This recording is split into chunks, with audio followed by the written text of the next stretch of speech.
leading to such a tragic consequence. Pawsey. Thank you, Mr. Speaker. The Prime Minister has rightly made a priority to deliver more homes. So will she welcome the great work of pro-growth Rugby Borough Council, which is currently providing new homes at over 3 times the UK average rate, with 739 last year and 860 alone underway, with 4 house builders at Halton?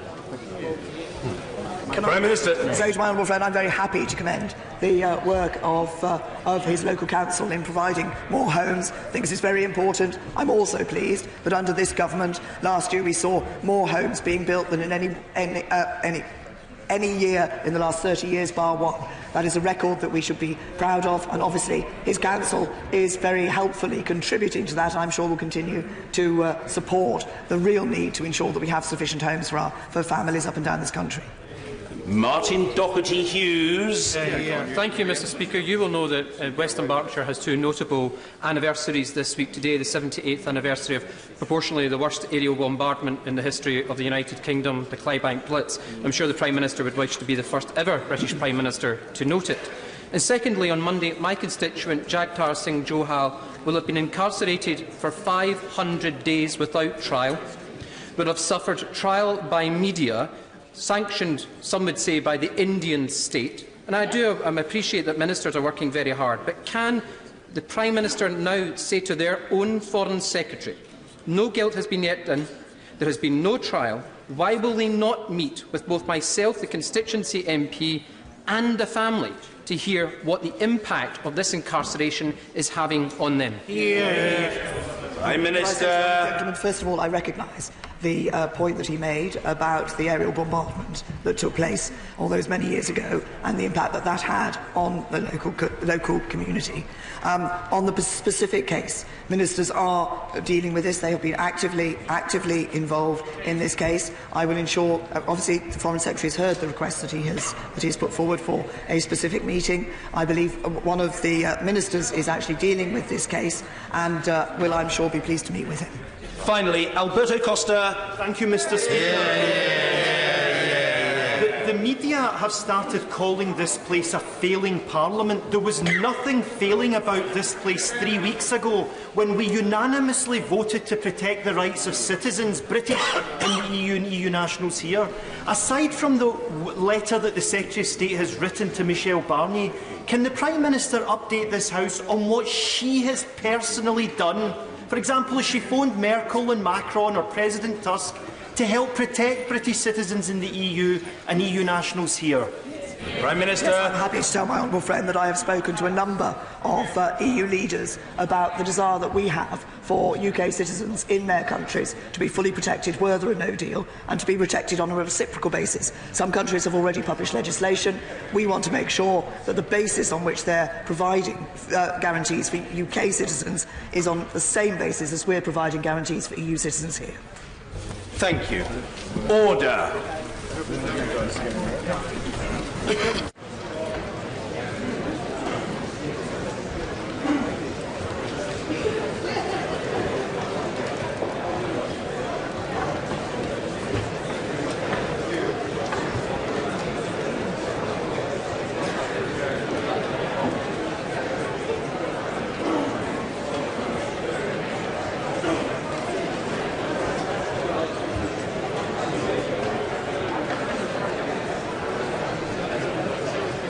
Order.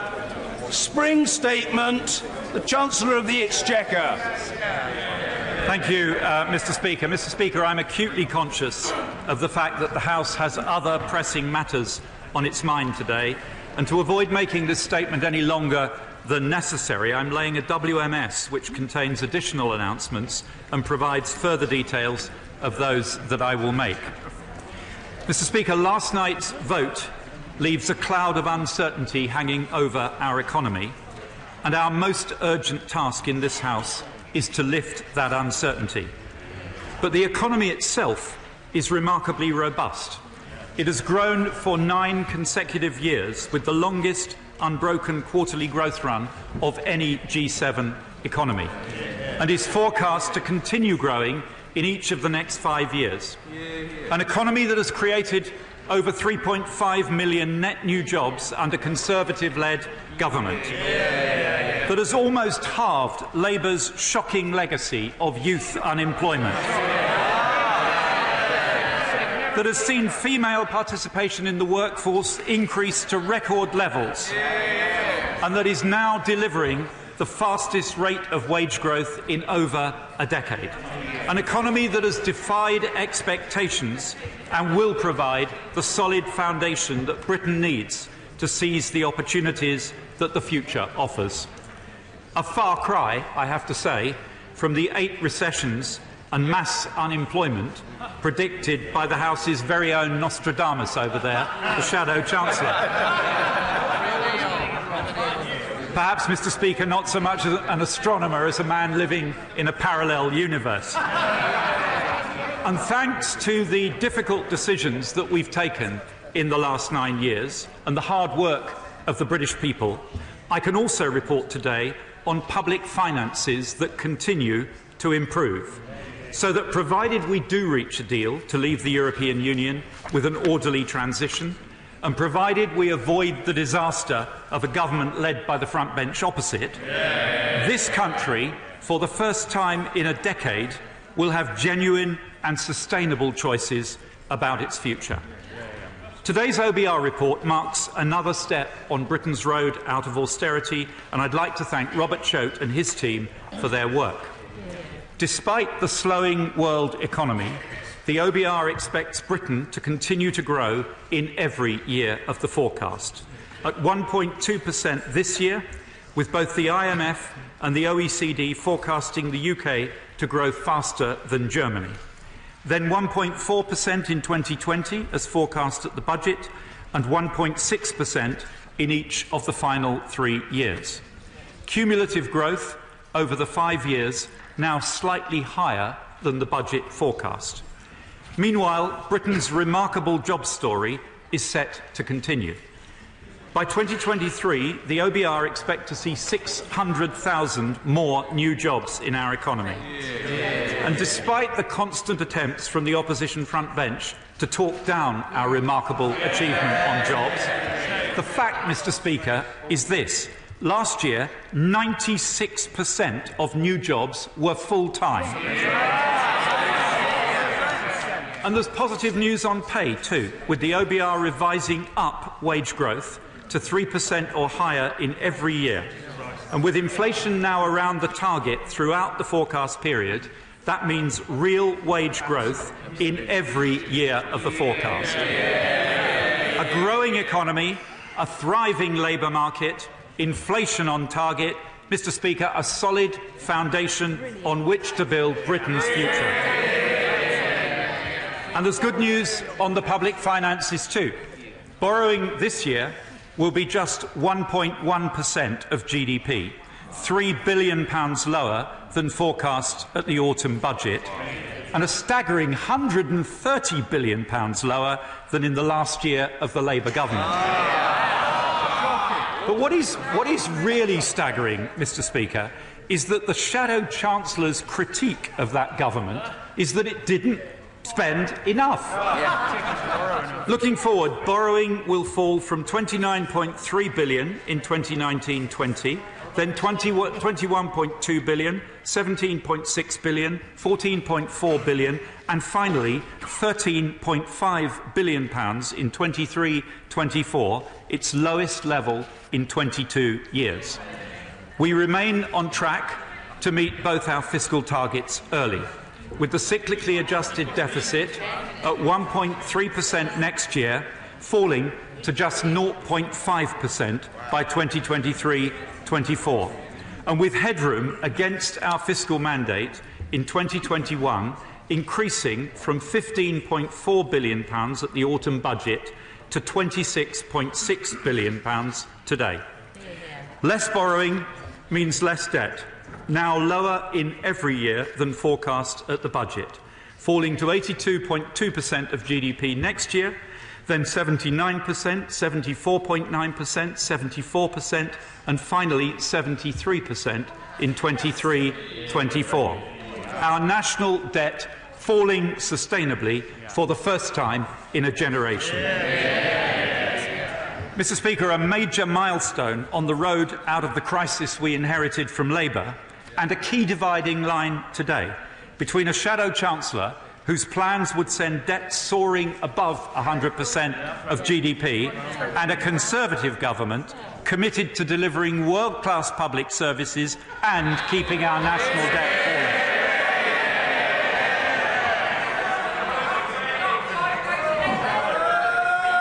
Since 2010, we've been steering the country on a journey of recovery from Labour's recession. Back then, the most important task was to get borrowing down to manageable levels.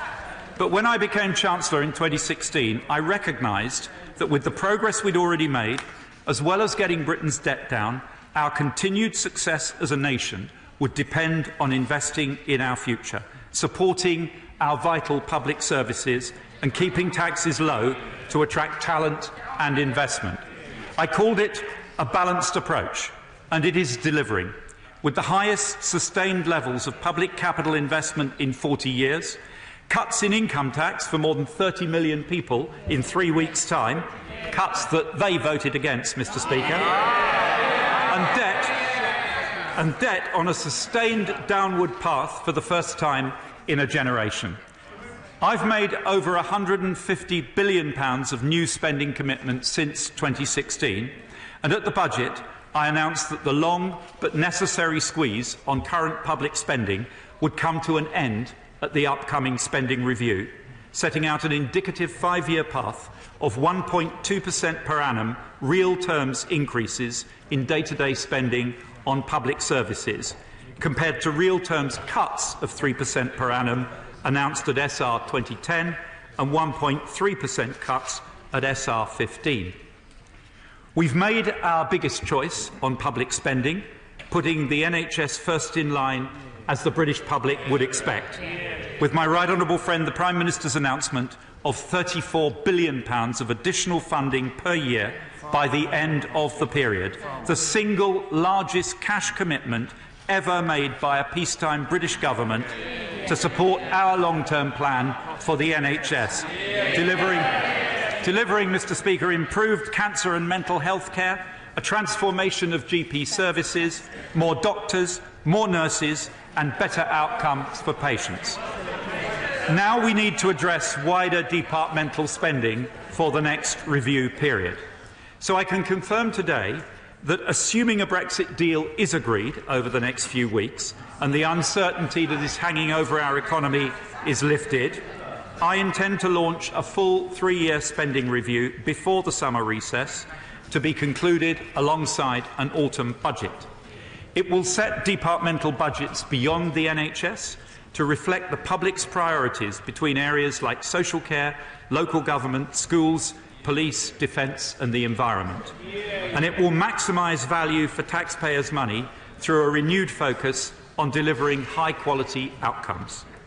And if we leave the EU with a deal and an orderly transition to a future economic partnership, we will see a deal dividend, an economic boost from recovery in business confidence and investment, and a fiscal boost from a reduction in the minimum necessary level of fiscal headroom once the risk of a no-deal exit is removed, giving us as a nation real choices as we use the spending review to decide how much of this deal dividend we can prudently release and how we would share it between increased spending on public services, capital investment in Britain's future prosperity and keeping taxes low, while always continuing to keep our debt falling. Real terms increases in public spending, record investment in Britain's future, more jobs than ever before, higher wages and lower taxes meaning increased take-home pay, and for the first time in a generation, our debt going down. That, Mr. Speaker, is what I mean by an end to austerity, delivered by a Conservative government. But, Mr. Speaker, the progress we have made will be at risk if we cannot secure a smooth and orderly exit from the EU and a transition to a new partnership that protects the complex trading relationships businesses have built up over 45 years and on which so many British jobs depend. I hoped we would do that last night, but I'm confident that we, as a House, will do it over the coming weeks. Leaving with no deal would mean significant disruption in the short and medium term, and a smaller, less prosperous economy in the long term than if we leave with a deal. Higher unemployment, lower wages, higher prices in the shops. That is not what the British people voted for in June 2016, which is why all of us have a solemn duty in the days and weeks ahead to put aside our differences and seek a compromise on which this House can agree in the national interest. But government also has a duty to plan for every reasonably foreseeable contingency, and we have done so.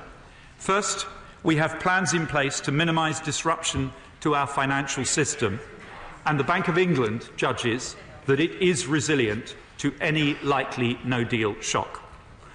Second, we've worked across Whitehall to put in place mitigations at our border, although we cannot regulate how the EU would operate its border in a no-deal exit. Third, we've published today our temporary UK no-deal tariff schedule, carefully balancing the needs of producers and consumers in the context of the pressures the no-deal economy would face. And fourth, the Treasury and the Bank of England together have all the tools of fiscal and monetary policy available to us, including the fiscal headroom I have held in reserve. But I need to be straight with the House. A no-deal Brexit would deliver a significant short to medium-term reduction in the productive capacity of the British economy. And because our economy is operating at or near full capacity, any fiscal and monetary response would have to be carefully calibrated not to simply cause inflation, compounding the effect of any movement in the exchange rate on the price of goods in our shops. And while fiscal and monetary intervention might help to smooth our path to a post-Brexit economy, both could only be temporary, and neither would allow us to avoid the effects of a relatively smaller economy nor the pain of restructuring. So the idea that there is some simple, readily available fix that can be deployed to avoid the consequences of a no-deal Brexit is, I'm afraid, just wrong. But, Mr. Speaker, I'm confident that we are going to do a deal. And when we do, the British people will fully expect us to fire up our economic plan to seize the opportunities as confidence in our economy returns. But it isn't just the spectre of uncertainty that we need to overcome if we're to restore confidence and unlock a brighter future. Because while we on this side of the House will always be the party of business, and small business especially,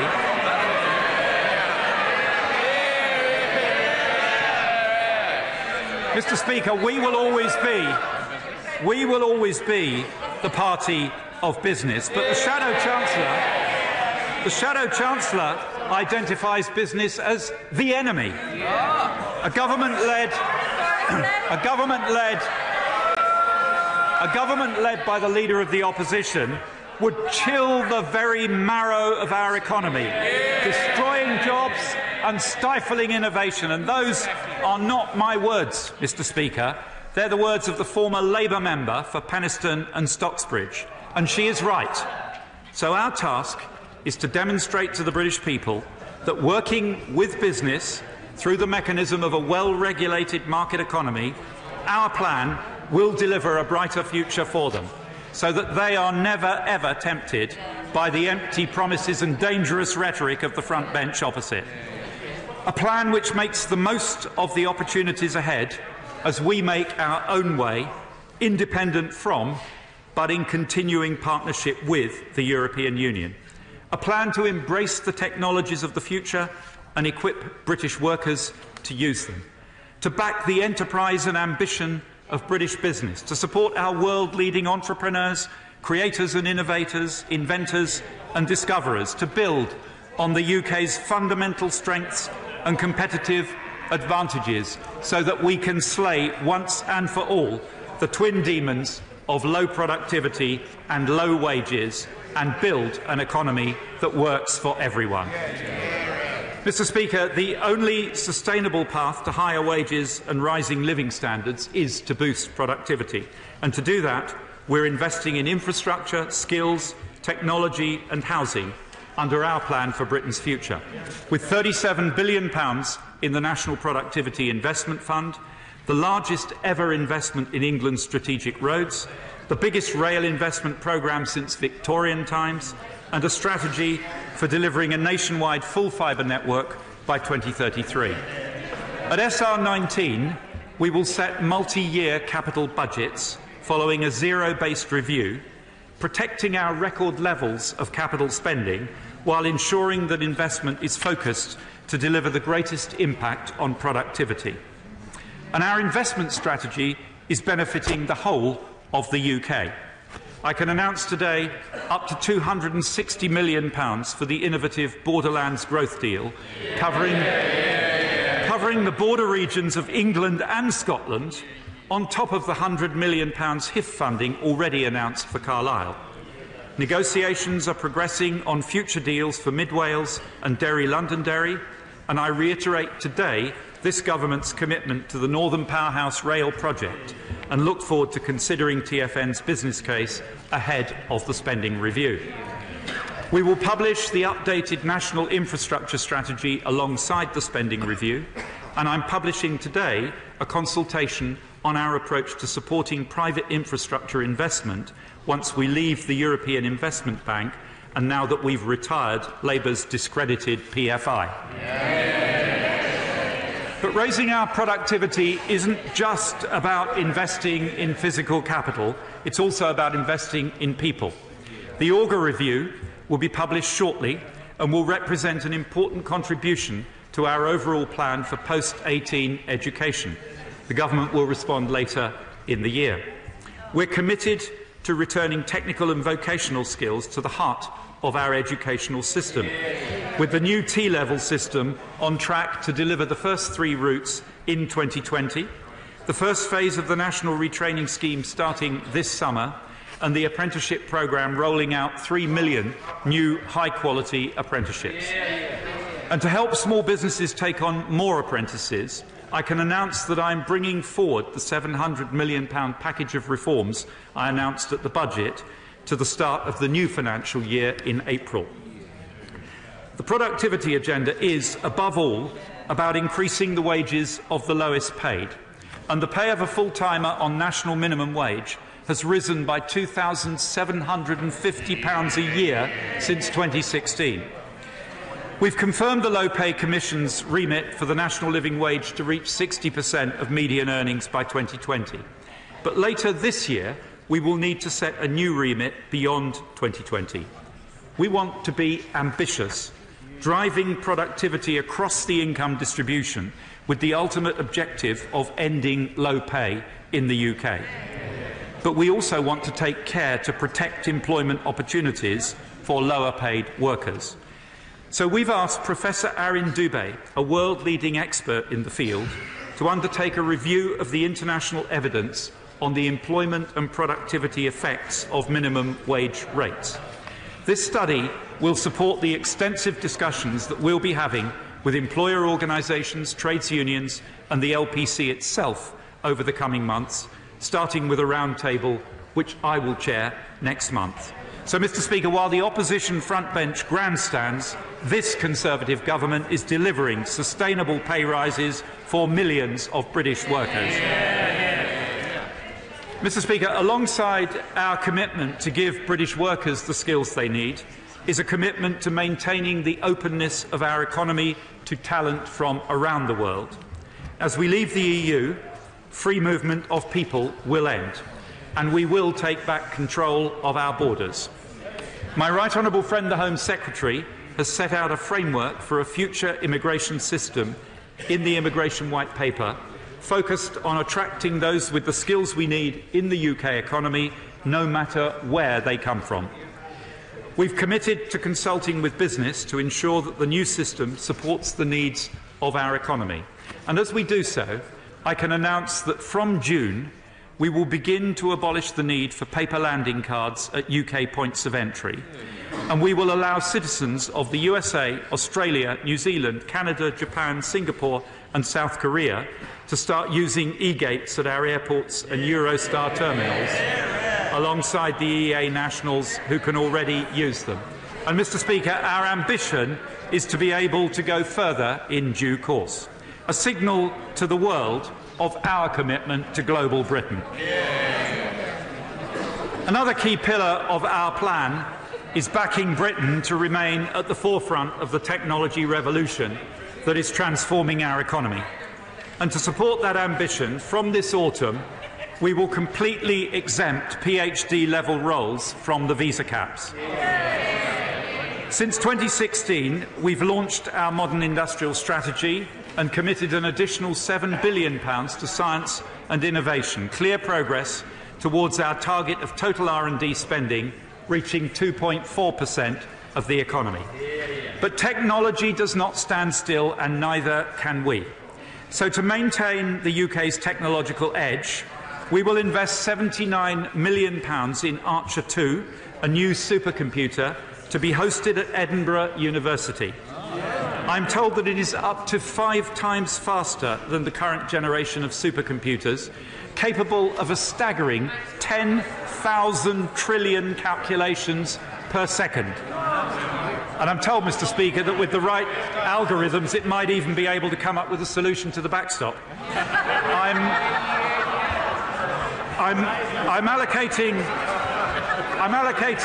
£45 million of NPIF funding to the European Bioinformatics Institute, ensuring Britain's continued lead in genomics research.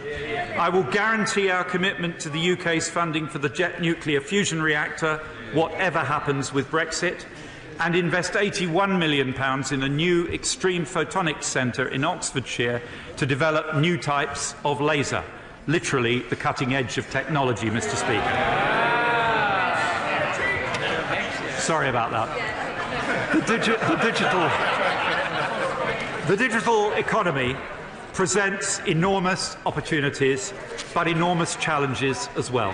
I've already responded to concerns about unfairness in the tax system with a new digital services tax so that digital platform companies pay their fair share. But we also need to adapt our regulatory environment to ensure competition works for consumers in the digital marketplace as it does in the real marketplace. I asked Professor Jason Furman, Barack Obama's former chief economist, to review competition in the digital marketplace, and I welcome his report, which is published today. He sets out far-reaching recommendations, including new powers for consumers and an overall overhaul of competition regulation, updating our regulatory model for the digital age. And as a first step towards implementing reforms, I am asking the Competition and Markets Authority to undertake a market study of the digital advertising market as soon as possible. Mr. Speaker, the UK will remain a great place to do digital business, but it will be a place where successful global tech giants pay their fair share, where competition policy works in consumers' interests, and where the public are protected from online harms. Under this government, Britain will lead the world in delivering a digital economy that works for everyone. Mr. Speaker, we on this side of the House and many on the backbenches opposite understand that a well-regulated market economy is the best, indeed the only, way to deliver a brighter future for our country. Our challenge is to demonstrate to the next generation that our market economy can fulfil their aspirations and speak to their values. So before I finish, I want to talk about 2 subjects dear to them: housing and the environment. Last year, housing delivery exceeded 220,000 additional homes, the highest level in all but one of the last 31 years. Mr. Speaker, our ambitious plan to restore the dream of home ownership to millions of younger people is already delivering.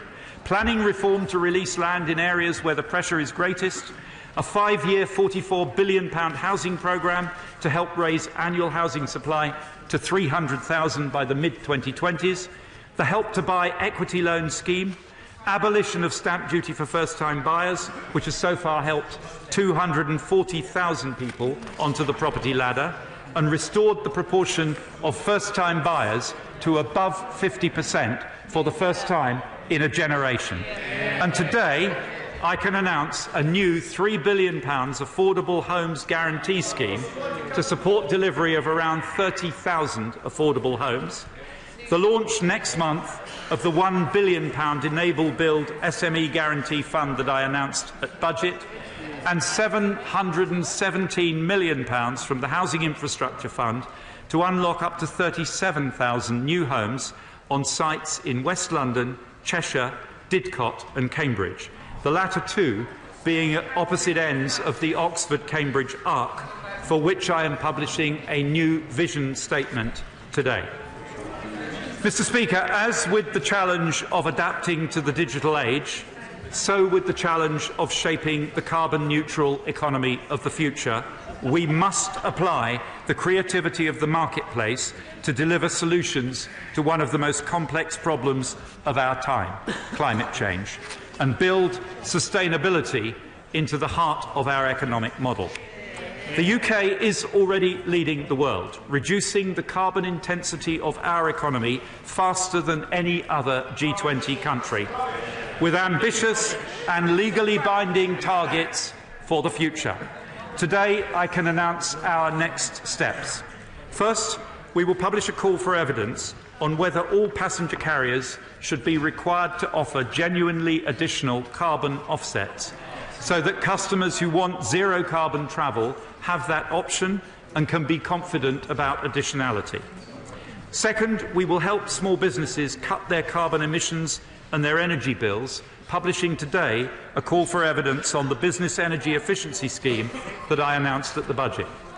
Third, we will publish proposals to require an increased proportion of green gas in the grid, advancing decarbonisation of our mains gas supply. And finally, we will introduce a future homes standard mandating the end of fossil fuel heating systems in all new houses from 2025. Mr. Speaker, delivering lower carbon and lower fuel bills too. But, Mr. Speaker, climate change is not our only environmental challenge. We are already consulting on new tax and regulatory measures to tackle the scourge of plastic waste, defacing our countryside and choking our oceans. Now, for the first time in 60 million years, the number of species worldwide is in sustained mass decline.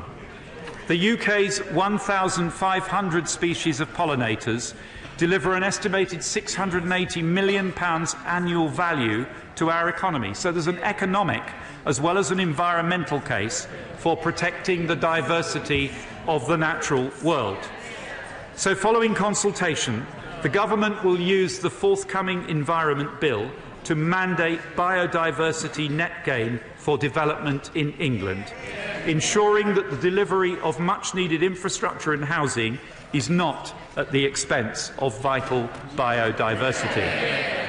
But this is a global problem, Mr. Speaker, so later this year the UK government will launch a comprehensive global review of the link between biodiversity and economic growth, to be led by Professor Sapatha Dasgupta, Emeritus Professor of Economics at Cambridge. We in this House, Mr. Speaker, should be proud that the UK, with its overseas territories, has already declared more than 3 million square kilometres of marine protected area. And today, I can announce our intention to designate a further 445,000 square kilometres of ocean around Ascension Island as marine protected area. This Conservative government taking action today on our pledge to be the first in history to leave our environment in better condition than we found it. Mr. Speaker, before I conclude, I have 3 further short announcements to make. First, in response to rising concern by head teachers that some girls are missing school attendance due to inability to afford sanitary products, I have decided to fund the provision of free sanitary products in secondary schools and colleges in England from the next school year. I congratulate those honourable members who have campaigned on this issue on all sides of the House, and my right honourable friend, the Education Secretary, will announce further details in due course. Second, I announced a year ago that we would take definitive action to tackle the scourge of late payments for our small businesses. A full response to last year's call for evidence will be published shortly, but I can announce today that as a first step, we will require company audit committees to review payment practices and report on them in their annual accounts. My right honourable friend, the Business Secretary, will announce further details in due course, and I congratulate the FSB in particular on its tireless campaign on this issue. And third, Mr. Speaker, the recent surge in knife crime represents a personal tragedy for the scores of families of victims, and I know I can speak for the whole House when I offer my deepest sympathies to them. We must and we will stamp out this menace. Police funding is due to rise by up to £970 million from April. Many police and crime commissioners have already committed to using this extra funding to recruit and train additional police officers. But that takes time, and action is needed now. So the Prime Minister and I have decided, exceptionally, to make available immediately to police forces in England an additional £100 million over the course of the next year, ring-fenced to pay for additional overtime, targeted specifically on knife crime and for new violent crime reduction units to deliver a wider cross-agency response to this epidemic. Ahead of the spending review, my right honourable friend, the Home Secretary, will work with the police to consider how best to prioritise resources going forward, including newly funded manpower, to ensure a lasting solution to the problem. Mr. Speaker, to be frank, last night's events mean we are not where I hoped we would be today. Our economy is fundamentally robust, but the uncertainty I hoped we would lift last night still hangs over it. We cannot allow that to continue. It is damaging our economy and it is damaging our standing and reputation in the world. Tonight, we have a choice. We can remove the threat of an imminent no-deal exit hanging over our economy.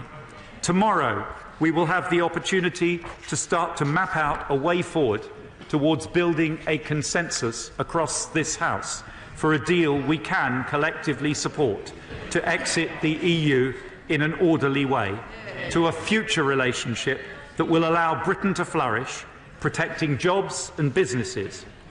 We have huge opportunities ahead of us. Our capital is the world's financial centre. Our universities are global powerhouses of discovery and innovation. Our businesses are at the cutting edge of the tech revolution. And we have shown that we are not shy as a nation of the tasks that lie ahead. We're addressing the environmental challenges that threaten our planet. We're building the homes that the next generation desperately need. We're investing in our future, tackling the productivity gap and embracing technological change, rising to its challenges and seizing its opportunities. Our potential is clear. Our advantages are manifest. We are the 5th largest economy in the world, a proud, successful, outward-looking nation with no limit to our ambition and no boundaries to what we can achieve. A brighter future is within our grasp. Tonight, let's take a decisive step towards seizing it and building a Britain fit for the future, a Britain the next generation will be proud to call their home. I commend this statement to the House. John McDonnell.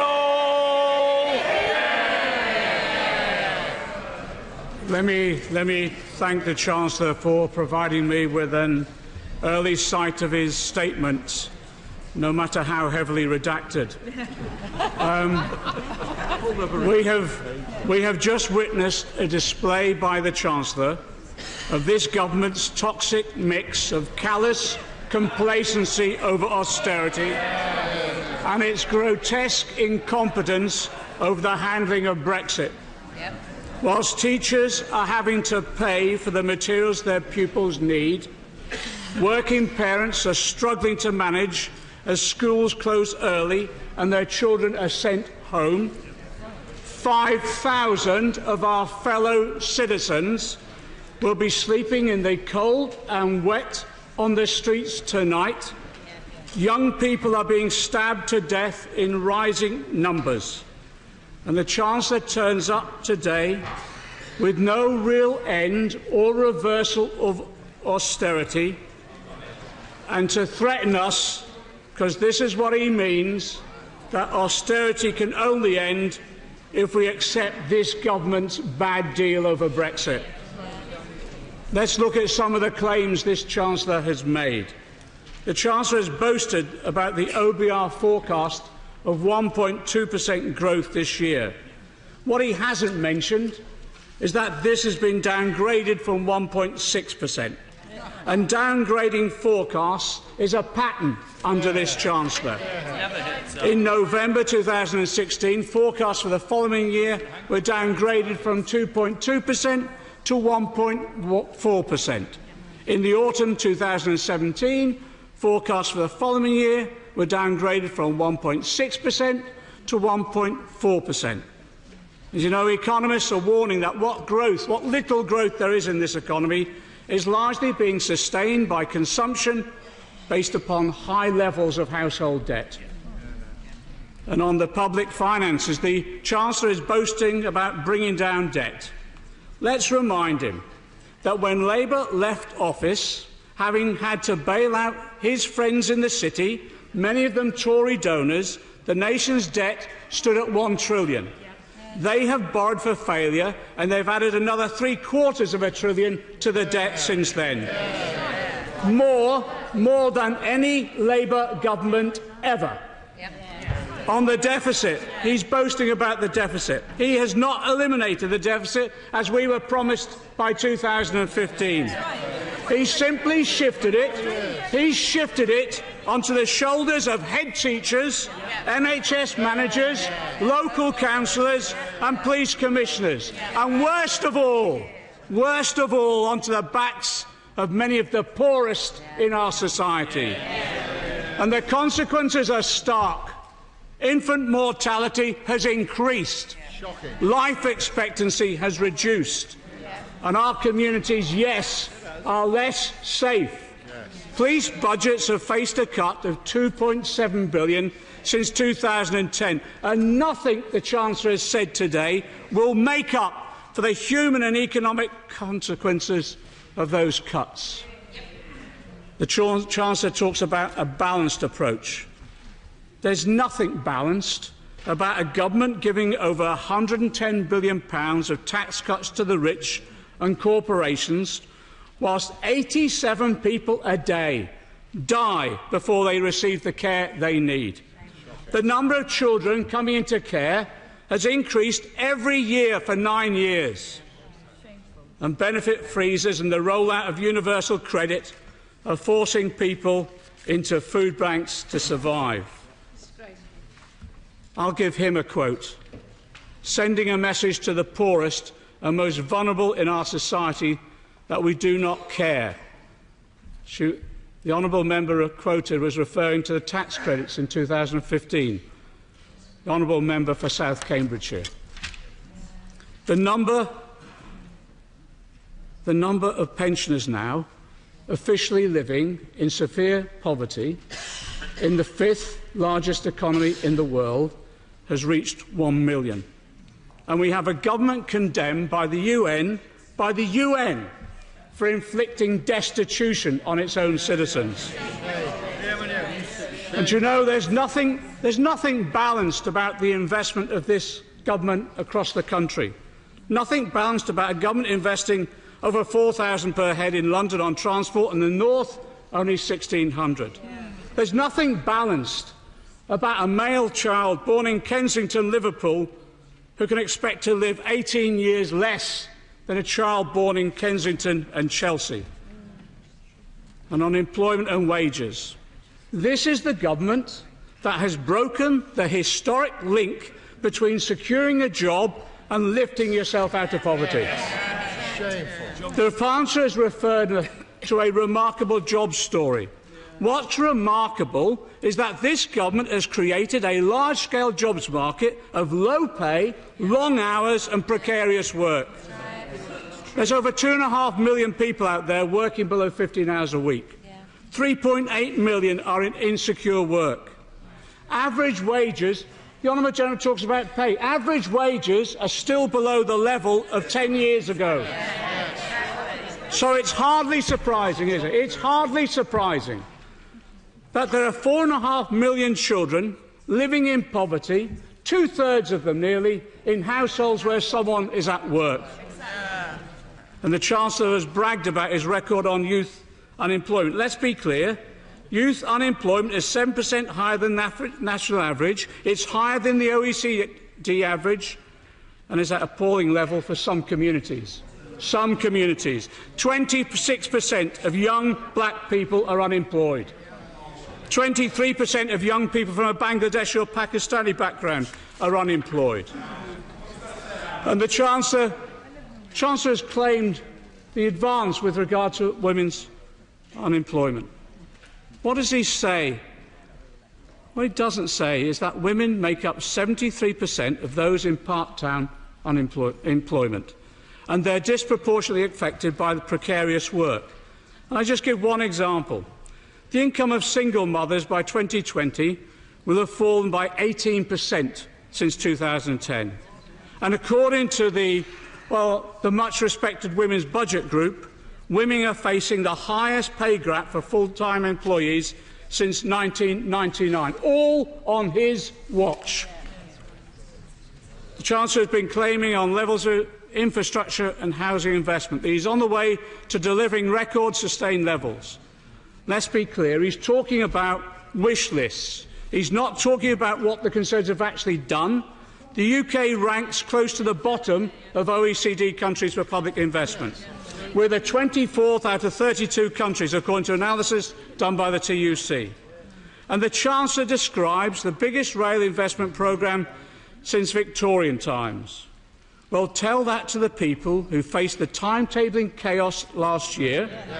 Tell that to the rail passengers who have to deal with the incomparable incompetence of the Transport Secretary. The Chancellor has been hailing his announcement of a national infrastructure strategy. Well, let's remind the House the government announced a national infrastructure delivery plan from 2016 to 2021. Then it announced a national infrastructure and construction pipeline. So there's plans, pipelines, strategies. And yet today, another review of the financing mechanisms, but no real action for delivery for our businesses and our communities. The Institute for Government described this government's decisions on infrastructure, and I quote, as inconsistent and subject to constant change. And he's announced on housing again. Well, let's hope the Chancellor has learnt the lessons of their recent housing initiatives, which have driven up profits of companies like Persimmon to over £1 billion and bosses' bonuses over £100 million. The Chancellor's got some cheek to speak out technical and vocational skills as well. Almost a quarter of all funding to further and adult education has been cut since 2010. The number of people starting apprenticeships has fallen by 26%. And you know, on research and development, this government has slashed capital funding for science across all departments by 50%. Unlike at the budget, the Chancellor has at last actually referred to climate change. The review of biodiversity, as I mentioned, might hopefully show that the budget of Natural England, the body responsible for biodiversity in England, has more than halved over a decade. A review of carbon offsets might reveal that they do not reduce emissions, and offsetting schemes like the Clean Development Mechanism have been beset by gaming and fraud. And this from a government that removed the climate change levy exemption for renewables, that scrapped the feed-in tariffs for new small-scale renewable generation, and cancelled the zero-carbon homes policy. Joe Gordon Brown pledged a zero-carbon homes policy standard. We endorsed it. We celebrated it. The Tories scrapped it in 2015, 1 year before it was fully coming into force. And of course, Brexit looms large on everything we discuss. But, even today the Chancellor tries to use the bribe of a double-deal dividend or threat of postponing the spending review to control MPs into voting for the government's deal. What we're seeing is not a double dividend. We're seeing Brexit bankruptcies as a result of the delay in the negotiations. And publication of the tariffs this morning is clearly part of this threatening strategy. This is a calamitous strategy. It is forcing people into intransigent corners rather than bringing them together. Yes. What we need now is the Chancellor today to stand with us, to vote to take no deal off the table, and to stand in Cabinet against those that are trying to force us into a no-deal situation. And then, yes, come and join us in discussing the options available, including Labour's deal proposal, and yes, if it requires taking back any deal to the public. For outside this Westminster bubble, maybe outside the narrow, wealthy circles in which the Chancellor moves, 9 years of hard austerity have created 9 years of hardship for our constituents. And today and in recent times, the Chancellor has had the nerve to try and argue that to those who have suffered most at the hands of this government, that their suffering was necessary. If austerity wasn't ideological, why has money been found for tax cuts for big corporations while vital public services have been starved of funding? Austerity was never a necessity. It was always a political choice. So when the Chancellor stands there and talks about the end of austerity, talks about a plan for a brighter future, how can anyone who's lived through the last 9 years believe him at all? This is a government that's demonstrated a chilling ability to disregard completely the suffering that they've caused. To talk of changing direction after 9 years in office is not only impossible to believe, it's also much too late. Too late for the thousands who've died while waiting for a decision on their personal independence payments. Too late for the families who've lost their homes due to cuts in housing benefit. Too late, yes, for the young people who've lost their lives as a result of criminal attack.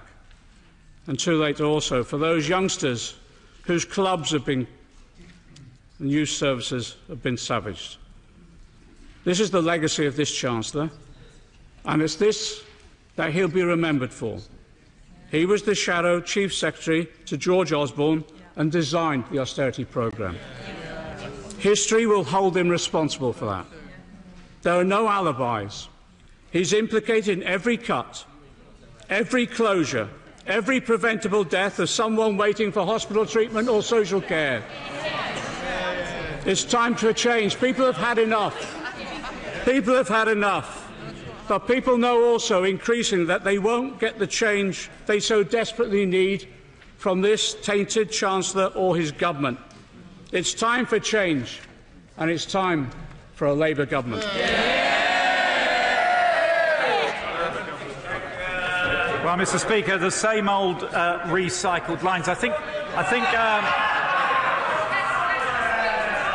think actually I must be going a little bit deaf, Mr. Speaker, because I didn't hear any mention of record employment. Perhaps he's so ashamed of Labour's record. No Labour government has ever left office with unemployment below that which it's inherited. I didn't hear anything about rising wages, rising the fastest they've been in a decade. He didn't mention the extra £1.3 billion for local government, the extra £1 billion of police funding, both of which he voted against. He didn't mention 9 years unbroken growth.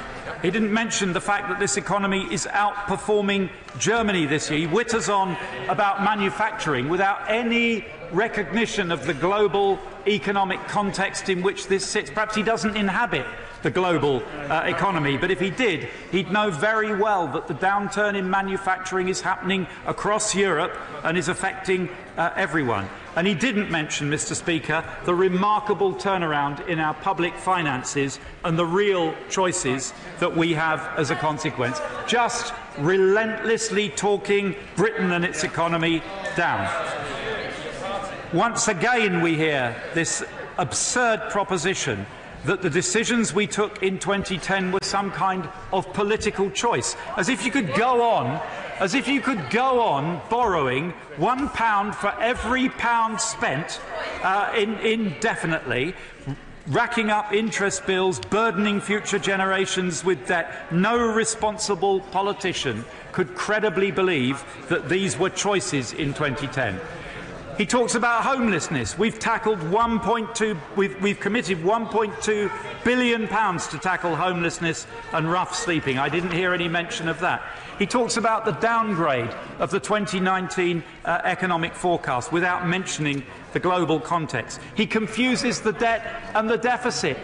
The reason that the debt has... He's not listening, but it's very, very simple. It's not even economics. It's not even economics, it's just maths. It's very, very simple. If you have